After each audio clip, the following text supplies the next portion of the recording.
সুখ শান্তি পেতে এই অভ্যাস তৈরি করুন। ১. ফজরের পর একটু কোরআন পড়ুন।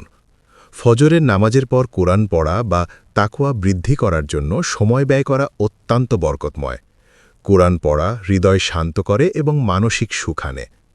সহি মুসলিম হাদিস ১৩৯৩-এ এসেছে, যে ব্যক্তি ফজরের নামাজের পর কোরআন পড়বে, আল্লাহ তাকে দিনের জন্য হেদায়ত ও বরকত দান করবেন। ২. মানুষকে সহজে ক্ষমা করুন।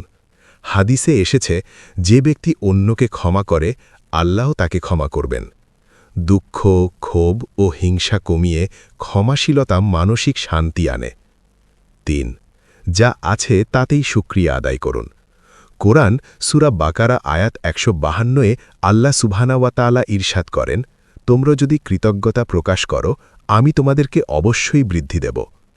ধন্যবাদ জ্ঞাপন ও কৃতজ্ঞতা মানসিক শান্তি এবং সুখ এনে দেয়।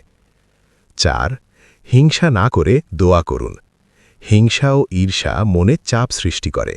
অন্যের জন্য দোয়া করলে মন প্রফুল্ল ও শান্ত থাকে এবং আল্লাহর কাছ থেকে বরকত আসে। ৫. সব চাওয়া আল্লাহর ওপর ছেড়ে দিন। যে ব্যক্তি আল্লাহর ওপর পূর্ণ ভরসা রাখে, তার মানসিক দুশ্চিন্তা কমে যায়।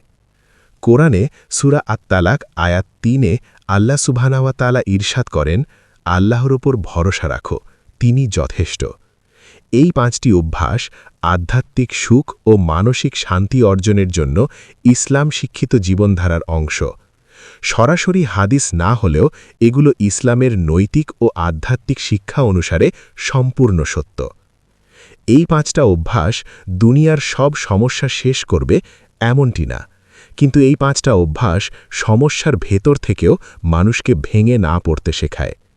আমি নিজেও ক্লান্ত, কিন্তু এই অভ্যাসগুলোই আমাকে আল্লাহর সাথে ধরে রেখেছে।